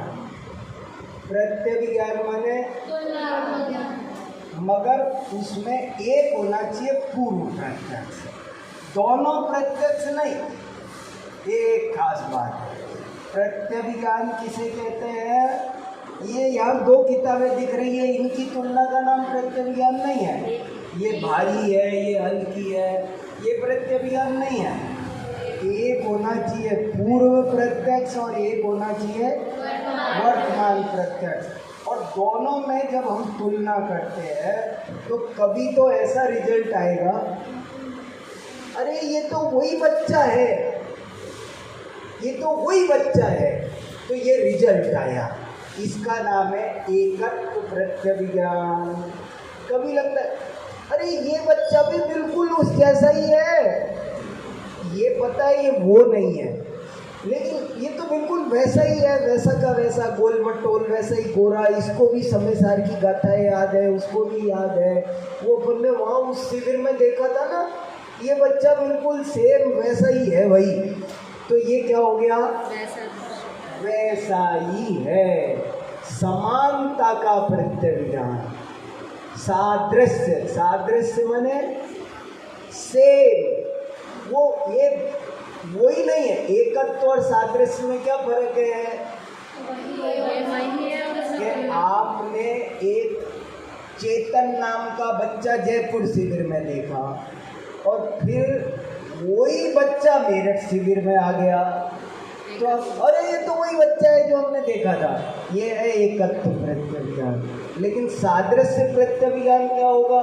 वो चेतन नहीं आया था, लेकिन चेतन जैसा ही कोई और शुद्धात्म उसका नाम था, तो आपने अरे ये तो बिल्कुल वैसा का वैसा ही है, तो ये क्या हुआ? सादृश्य प्रत्यभिज्ञान। विलक्षण प्रत्यभिज्ञान क्या होगा? कि आपने एक शैतान बच्चा और देखा, तो आप कह रहे कहाँ तो वो था और कहाँ, एक तो वो था और एक ये है। मैं समझ लो आपके घर आया, मान लो पहले इसके घर गया, फिर इसके घर गया, अब मैं ये सोच रहा हूँ उसका घर तो पास था, इसका घर तो थोड़ा दूर है। माने ये जो फर्क देखा जा रहा है ये सब विलक्षण, ये उससे बिल्कुल डिफरेंट है। बिल्कुल डिफरेंट होना वो विलक्षण है। कंपेयर जरूर हुआ है लेकिन विलक्षण है। और एक होता है प्रतियोगी। प्रतियोगी का मतलब होता है कॉम्पिटिटर, वो उसके कॉम्पिटिट, ये थोड़ा ज़्यादा चमकीला है, ये थोड़ा कम चमकीला है, ये और कम अपन ने एक हीरा वहाँ लंदन में देखा था, वो तो बहुत चमकदार था। ये जो यहाँ देख रहे हैं वो ये कम चमकता है। अरे ये वाला और थोड़ा ज़्यादा है, ये ज़्यादा मीठा है, ये कम मीठा है, ये और मीठा है। 2 सेव फल खाए तो वो वाला ज़्यादा मीठा, ये वाला कम मीठा। ये जो कम ज़्यादा उसकी डिग्री देखी, 4 को बुखार हो रहा है, एक को 100 है, एक को 101 है, एक को 102 है, एक को 103 है, तो इसका नाम है प्रतियोगिता। परीक्षाएं होती है ना, प्रतियोगिता परीक्षाएं क्या करती है कि तुम 20 दोगे तो वो मेरिट लिस्ट बना देगी कि कौन किस नंबर पर खड़ा है, तो इसका नाम प्रतियोगी। और भी कोई तरीके हो सकते हैं, पर बेसिकली उसमें तुलना होनी चाहिए। समझ में आया? प्रत्यभिज्ञान किसी को नहीं समझ में आया हो तो बोलो, पूछना है क्या? प्रतियोगी माने होता है कंपटीशन, प्रतियोगिता। प्रतियोगिता, आप प्रतियोगिताएं खेलते हो कि नहीं? मान लो कोई प्रतियोगिता हो रही है, मान लो ड्राइंग कंपटीशन है, तो क्या होगा? ये फर्स्ट, ये सेकंड, ये थर्ड। हम भले थर्ड ही बताते हैं लेकिन वहाँ 4th भी है, 5th भी है, 6th भी है, 7th। 20 ने एग्जाम दिया है तो 20 लेवल बने, और ये 20 लेवल का मतलब है कंपटीशन। समझ में? उसमें तरतमता, उसमें डिग्री बना देना, लेवल बना देना, ये है प्रतियोगी प्रत्यभिज्ञान। हाँ, प्रतियोगी क्लियर नहीं हो रहा, किसी को हो रहा है तुम्हारे साथी को समझाएंगे तुमको। प्रतियोगी प्रत्यभिज्ञान क्या होता है क्लियर करो। कौन करेगा? देखो, हाँ सुनो, हाँ बताओ। जैसे प्रतियोगी ने बताया कि किसी चीज़ का कंपैरिजन करते हैं, कोई कॉम्पिटिशन होता है। जैसे किसी हम दो वस्तु में कंपैरिजन करते हैं कि मेरे को 101 बुखार है, तुमको 102 बुखार है, तो उस हिसाब से बता रहे हैं कि जो हम दोनों के बीच में कंपैरिजन हो कि मेरे को 101 है, तुमको 102 है, तो ये हो गया प्रतियोगी। हाँ, उसमें इससे ज़्यादा है, इससे कम है। देखो सुनो, एकत्व तो क्या कर रहा था कि वैसा ही वही है, एकत्व कह रहा था वही है, सादृश्य कह रहा था समान है, और वैसादृश्य कह रहा था विलक्षण, कह रहा था बिल्कुल ही अलग है। और प्रतियोगी कह रहा है कि जो है दो, उनमें भी थोड़ी थोड़ी डिग्री का फर्क है। देखो जैसे, और सुनो मैं उदाहरण देता हूँ। जैसे समझ लो हमने सेव फल खाया, मीठा है, नींबू खाया, ओ भैया ये तो बिल्कुल ही विलक्षण है। वो हमने सेव खाया और फिर हमने कल सेव खाया, आज आपने मुझे नींबू खिलाया, तो मैं कहूँगा कल जो खिलाया था ये तो उससे बिल्कुल विलक्षण है, लेकिन आपने कल भी मुझे एक सेव खिलाया, आज भी सेव खिलाया, कल का बहुत मीठा था, कल का ज़्यादा मीठा था, आज का कम मीठा। विलक्षण नहीं है, खिलाया सेव ही है। विलक्षण और प्रतियोगी में फर्क समझो अच्छे से। विलक्षण तब होगा, कल तो मिठाई खिलाई थी, आज नमकीन खिलाई, तो हम कहेंगे कल का नाश्ता और आज का नाश्ता बिल्कुल विलक्षण है। और कल भी मिठाई खिलाई, आज भी खिलाई, तो कल वाली ज़्यादा अच्छी थी। कल भी नमकीन खिलाई, आज भी नमकीन खिलाई, कल की नमकीन ज़्यादा टेस्टी थी, उसमें मिर्ची ज़्यादा, इसमें मिर्ची। परसों खिलाई थी ना वो बहुत तेज थी, कल खिलाई वो थोड़ी कम थी, और आज खिलाई ना वो सही है, इसमें और कम है। तो ये क्या हुआ? ये हो गई प्रतियोगिता। क्लियर हुआ? प्रतियोगिता में उसी के लेवल चेक किए जाते हैं, और इसमें लेवल भी चेक किया जा रहा, बस वही है, वैसा ही है, या बिल्कुल उससे उल्टा है। एक कह रहा है वही है, दूसरा कह रहा है वैसा ही है, तीसरा कह रहा है उससे 36 का आंकड़ा है, बिल्कुल विपरीत है, वो राम था ये रावण है, तो ये विलक्षण है। और प्रतियोगी कह रहा है तो वैसा ही, बट फिर भी उसकी इसकी डिग्री में अंतर है। तो डिग्री का अंतर जहाँ रह जाए उसका नाम प्रतियोगिता। अब सबको समझ में आया प्रतियोगिता? कोई दिक्कत तो नहीं? क्लियर? चलो अगला। पंडित जी, को द्रव्य की डेफिनेशन चलती है कि प्रत्येक ज्ञान के कारण रूप द्रव्य वेरी गुड, वेरी गुड। ये क्लियर। अब तुम कहो तो मैं प्रत्यय विज्ञान पर 2 घंटे बोल सकता हूँ, आराम से बोल सकता हूँ। ये तो अपन जल्दी जल्दी पढ़ रहे हैं ना, सब पढ़ना है ना, कोर्स करना होता है ना, नहीं तो प्रत्यय विज्ञान पर बहुत। मैं वो कहानी सुनाता हूँ, कौन सी? दुष्यंत की, शकुंतला की। दुष्यंत शकुंतला की कहानी पता है ना? दुष्यंत राजा शकुंतला को अंगूठी दे के आ गया था शादी करके, और घर आके भूल गया, कह रहा था मैं लेने आऊँगा, और लेने आया नहीं।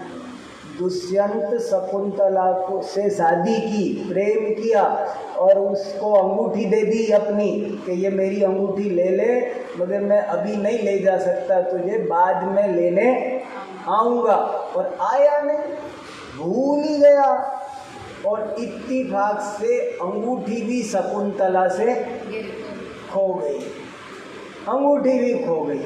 अब वो आया नहीं, शकुंतला परेशान कि क्या करूं मैं। इस पर कालिदास ने नाटक लिखा है, अभिज्ञान शाकुंतलम, वर्ल्ड फेम नाटक है। संसार के टॉप 2-3 नाटकों के नाम लेना चाहो तो कोई पूछे आपसे संसार का टॉप नाटक बताओ तो आप बताओ तो अभिज्ञान, शाकुंतलम या वो शेक्सपियर का मैकबेथ, ये 2-3 फेमस है, टॉप के नाटक है, वर्ल्ड फेम नाटक है। तो अब क्या करे शकुंतला, वो आ नहीं रहा, अंगूठी और खो गई। अब उसने सोचा मैं ही चलती हूँ। वो चली गई दरबार में, कहने लगी आप मुझसे शादी प्रेम करके आए थे, लेने आने को कहे थे, इतने दिन हो गए आए नहीं। तो वो भूल गया था, कहने लगा तुम कौन औरत हो, कहाँ से आई हो, पागल हो गई हो, शर्म नहीं आती तुमको इस तरह की बातें करते। अपने नौकरों से कहा निकालो इसे धक्के दे करके, जाने कौन मेरे ऊपर झूठा आरोप लगाने आ गई। और ऐसे ऐसे करने लगी, और उसको भगा दिया वहाँ से। अब शकुंतला बेचारी गर्भवती चली गई, क्या करती क्या, कोई उसके पास और कोई प्रूफ गवाह था नहीं। अब वो चली।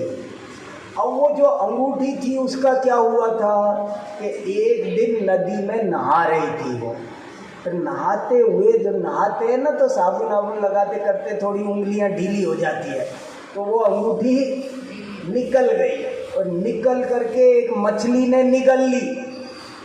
एक मछली निकल गई उसको, तो मछली निकल गई, मछली को कोई धीवर पकड़ ले गया, और धीवर ने जब वो मछली के टुकड़े किए तो मछली धीवर को पेट में वो अंगूठी मिली, और उस अंगूठी पर राजा दुष्यंत लिखा था।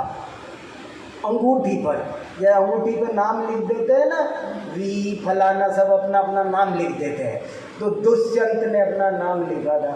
तो धीवर ने सोचा है ये अंगूठी राजा साहब की है, चलता हूँ मैं राजा साहब को दे आता हूँ, वो खुश हो जाएंगे, मुझे इनाम देंगे कुछ। तो वो राजा को देने अंगूठी चला गया, और जब उसने राजा को अंगूठी दी,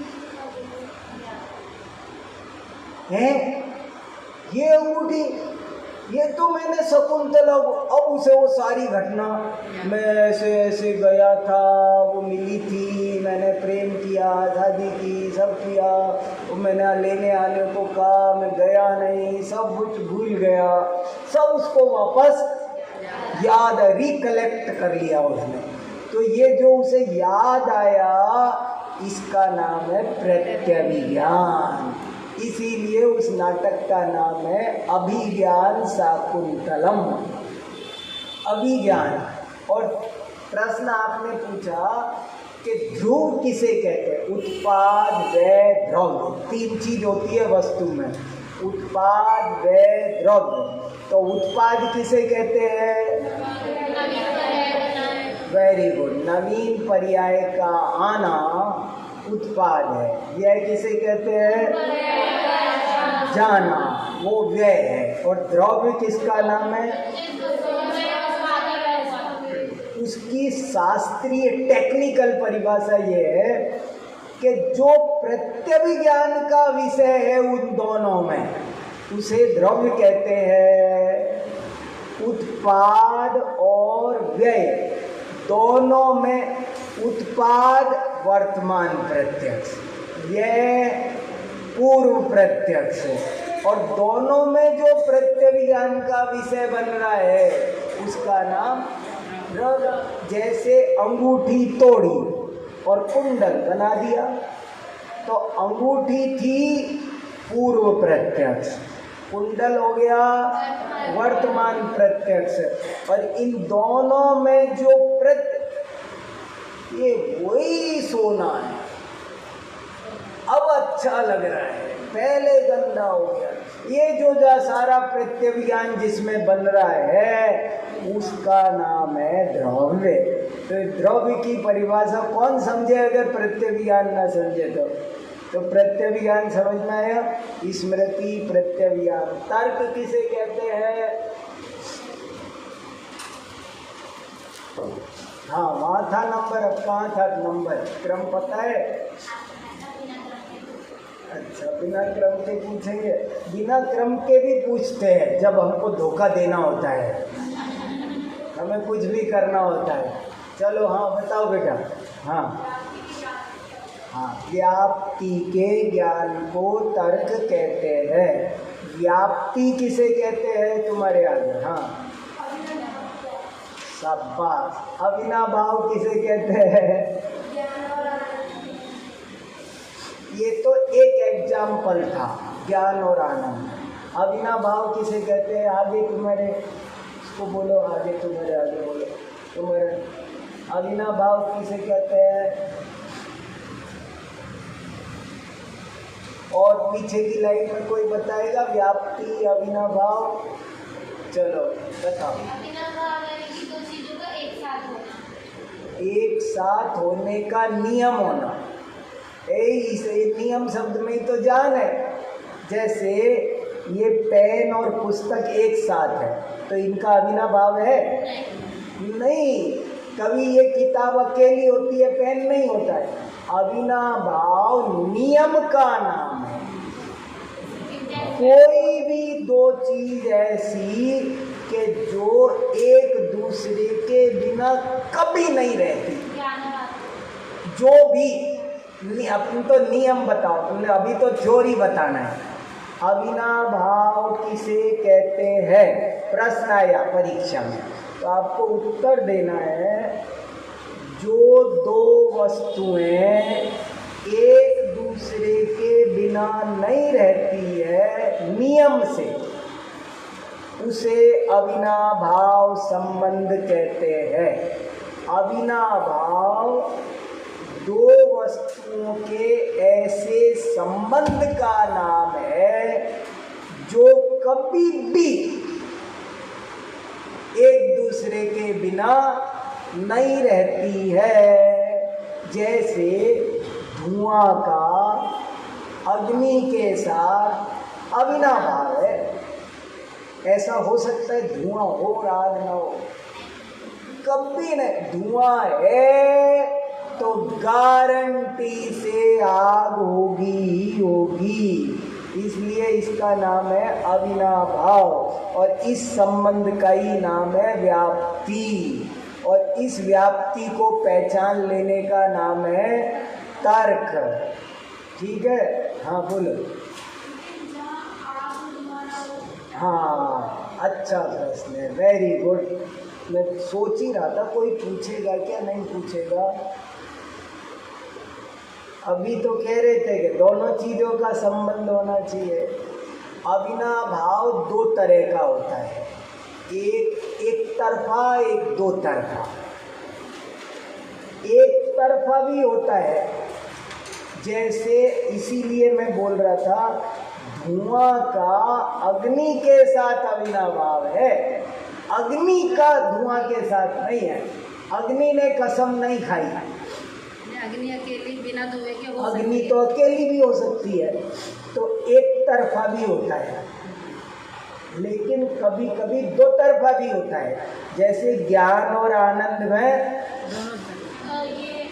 दो तरफा है, लेकिन इसमें धुआं और आग में एक तरफा है। धुआं का तो आग के साथ संबंध है, लेकिन आग का धुआं के साथ संबंध जरूरी नहीं है। इसलिए ये अविनाभाव दो तरह का बताया है। मैंने डिटेल में नहीं जाना पड़े इसलिए नहीं बताया। अभी और भी एक तीसरे तरह का होता है, क्रम से भी होता है, क्रमिक भी होता है। जैसे सोमवार और मंगलवार एक साथ नहीं रहते, लेकिन फिर भी अविनाभाव है, क्योंकि एक ही दिन में सोमवार मंगलवार थोड़े ही है, लेकिन सोमवार के बाद मंगलवार क्रम से आता ही आता है, इसलिए इसका नाम है, ये भी अविनाभाव है। कोई भी नियम होना चाहिए साथ रहने का, बस उसका नाम अविनाभाव है, तर्क। अगला आगे बढ़ते हैं। अनुमान किसे कहते हैं? और कौन तुम्हारी लाइन में कोई बताएगा? बताओ गुड़िया। 2 नंबर 3। हाँ पीछे बताओ, शाबाश। अरे वाह वेरी गुड, बहुत अच्छा। साधन से साध्य का ज्ञान अविनाभाव है। साधन से साधन, कोई ना कोई साधन, हाँ, साधन से साध्य के ज्ञान को अनुमान के, बस समझ लो आपकी परीक्षा की तैयारियां हो रही है। यही ऐसे ही प्रश्न आएगा, अनुमान किसे कहते हैं, और आपको उत्तर देना है साधन से साध्य के ज्ञान को अनुमान। अगर जरा सा भी गलत कर दिया, साधन से साध्य को अनुमान कहते हैं, गड़बड़ हो जाएगा। ज्ञान लिखना जरूरी है। साधन से साध्य के ज्ञान को अनुमान कहते हैं। अब चाहो तो थोड़ा सा खुलासा ऐसे कर दो, जैसे कि, समझ में आया? परीक्षा में पूछा अनुमान किसे कहते हैं, आपका उत्तर हो गया साधन से साध्य के ज्ञान को अनुमान कहते हैं। लेकिन बढ़िया रहेगा अगर आप लिखो जैसे कि, जैसे कि धुआं देखकर आग का ज्ञान कर लेना।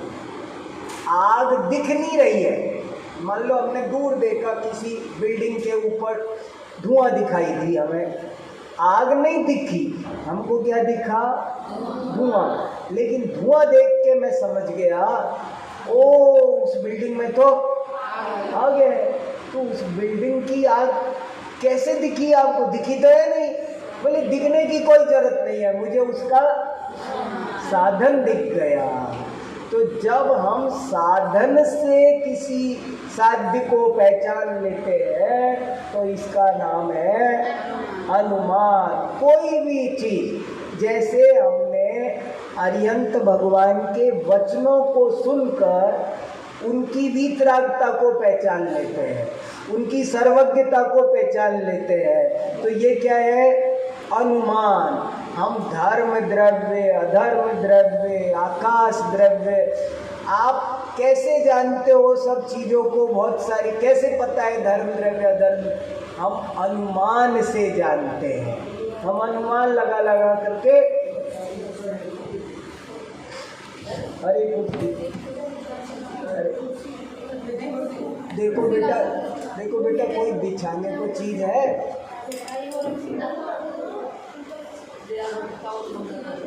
हाँ वेरी गुड।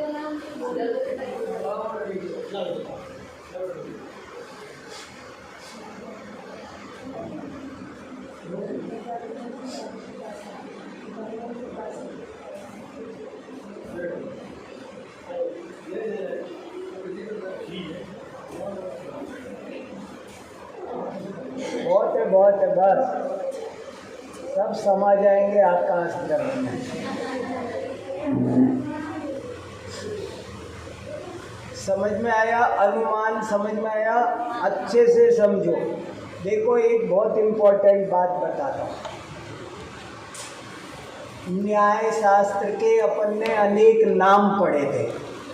न्याय के पर्यायवाची पता है? न्याय शास्त्र के क्या क्या पर्यायवाची है, कौन बताएगा? शाबाश। जितने हाथ खड़े हैं वो शाबाश, मगर जिनके नहीं खड़े हुए उनसे मैं दुखी हो रहा हूँ। तुम लोग मुझे दुखी करना चाहते हो कि सुखी?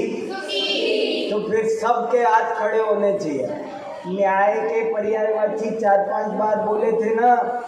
न्याय के पर्यायवाची क्या क्या है? अब बहुत सारे खड़े हो गए, शाबाश। बोल दो, चलो बताओ गुड़िया। हाँ हाँ हाँ।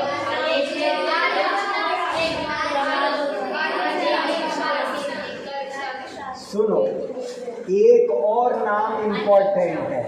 हाँ ठीक, वेरी गुड, बहुत अच्छा, बहुत बढ़िया, समझ गया मैं अच्छे से, इसलिए नहीं खुलासा किया, समझ गया मैं।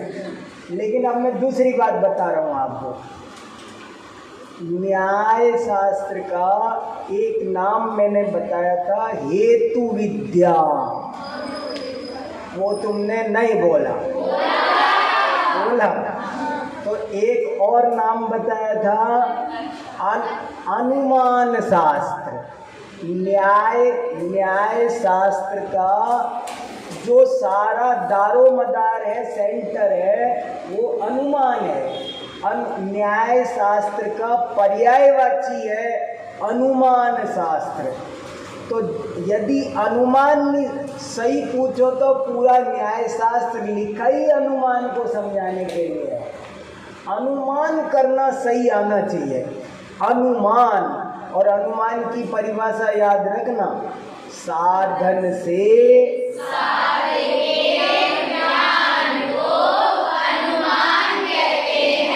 वाह, पक्का हुआ, जबरदस्त। अपन दुनिया में क्या कहते हैं, देखो सुनो, अभी गजब की बात सुनो बहुत। हम क्या कहते हैं, अनुमान, अंदाजा। अपन क्या कहते हैं, अनुमान माने अंदाजा। जैसे आपने पूछा ये कितना दूध है, तो मैंने बोला 5 लीटर, और जब तोला तो निकला 4 लीटर। तो आप कहोगे, आप तो कह रहे थे 5, तो मैं बोल दूंगा, मैं एक समझूंगा मेरी कोई गलती, मैंने तो अनुमान से बोला था। माने हम क्या समझते हैं कि अनुमान गलत भी निकलता है। जैसे ये दीवार कितनी लंबी है, तो मैंने बोला 20 फीट, और जब नापा तो 30 निकली, 28 निकली। तो आप कहोगे आपने तो 20 कहा था, तो मैं कह दूंगा तो क्या हुआ, मैंने तो ऐसे ही बोला था अनुमान से। हमने अनुमान ऐसा समझ रखा है कि जो गलत भी निकल सकता है। लेकिन एक बात सुनो, यहाँ न्याय शास्त्र में अनुमान उसे ही कहते हैं जो एकदम सही निकले। अगर गलत निकल जाए तो उसका नाम अनुमान नहीं है, अनुमानाभास है।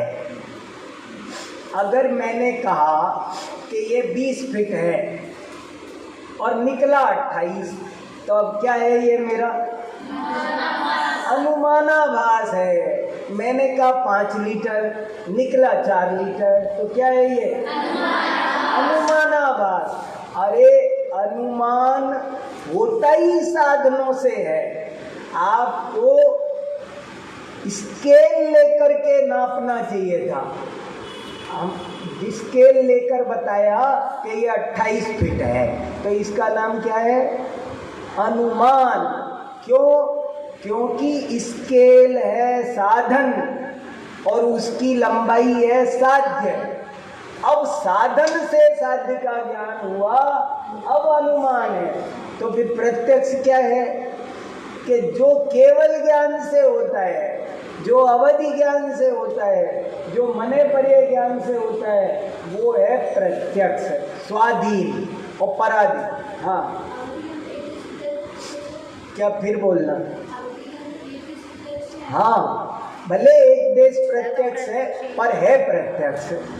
यदि कोई अवधि ज्ञानी बताए कि 28 फीट है, तो बिना देखे बता दिया उसने, बिना नापे बता दिया। लेकिन मैं नाप के बता रहा हूँ, तो मैं नाप के बता रहा हूँ, इसलिए अनुमान है परोक्ष। अनुमान ज्ञान परोक्ष है। जैसे मैंने कहा बारिश आएगी और नहीं आई, तो आप कहोगे आप तो कह रहे थे बारिश आई। तो मैंने सही चिन्ह नहीं देखा। सही साधन से यदि मैंने जाना होता तो बारिश आई है बोला है तो बारिश गारंटी से आएगी। अनुमान झूठा नहीं होता। यदि झूठा हो जाए तो उसे अनुमान नहीं कहते, अनुमानाभास कहते हैं। ये नई बात है, खास है। हाँ, अनुमान कभी झूठा नहीं होता। यदि झूठा हो जाए तो उसे अनुमानाभास कहते हैं, अनुमान नहीं कहते। अनुमान पराधीन है। आप साधन का सहारा लो, बिना साधनों के मत बोलो, साधन से पक्का तय करके बोलो। मैंने तराजू से तोल के बताया कि 5 किलो है, तो क्या है ये? अनुमान। साधन था न तराजू बाट, तो इसलिए साधन से साध्य का ज्ञान होना वो अनुमान है, और अंतिम आगम का करके पूरा करते हैं। अंतिम क्या है? पांचवा आगम। बताओ बेटा। आपके वचन से होने वाला सम्यक ज्ञान आपके वचनों से होने वाले ज्ञान को आगम कहते हैं। आप्त किसे कहते हैं? हाँ, वेरी गुड। प्रामाणिक वक्ता को आप्त कहते हैं। प्रामाणिक वक्ता कौन होता है? आगे कौन बताएगा? तुम उसके आगे। प्रामाणिक वक्ता किसे कहते हैं? सत्य वक्ता को प्रामाणिक वक्ता कहते हैं। सत्य वक्ता किसे कहते हैं? ये आगे बढ़ रही है बात, रिपीट नहीं हो रही है। फिर सुनो, आगम किसे कहते हैं? बहुत इंपॉर्टेंट बात आ रही है, 2-3 मिनट में 4 मिनट में पूरा करेंगे, पर जबरदस्त बात है। आगम किसे कहते हैं? आपके वचनों से होने वाले ज्ञान को आगम कहते हैं। अगला प्रश्न, आप किसे कहते हैं? प्रामाणिक वक्ता को आप्त कहते हैं। प्रामाणिक किसे कहते हैं? सत्य हो, जो सही हो, जो झूठा हो वो अप्रामाणिक हो गया। तो सत्य वक्ता कौन है? जो वीतराग और सर्वज्ञ हो,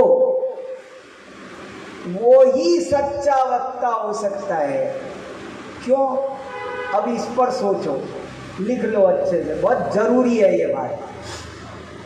सत्य वक्ता या प्रामाणिक वक्ता कौन होता है? सत्य वक्ता, प्रामाणिक वक्ता वही होता है जो वीतराग और सर्वज्ञ हो। क्यों हो? क्योंकि झूठ बोलने के 2 ही कारण होते हैं दुनिया में। इस विश्व में झूठ बोलने के 2 ही कारण हैं, तीसरा कोई कारण नहीं। कभी भी कोई झूठ बोलता है तो 2 ही वजह से बोलता है, या तो अज्ञान या राग द्वेष। मान लो मैं झूठ बोल रहा हूँ, आपने मेरे से पूछा कि मेरठ का रास्ता किधर है, तो मैं 2 वजह से गलत बताऊंगा। या तो मुझे पता ना हो तो मैं इधर की बजाय इधर भेज दूंगा, पता नहीं होगा तो भी गलत बताऊंगा।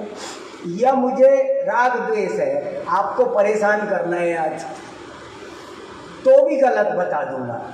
तो झूठ बोलने के 2 ही कारण है, राग द्वेष या अज्ञान। तीसरा कोई कारण झूठ बोलने का नहीं है।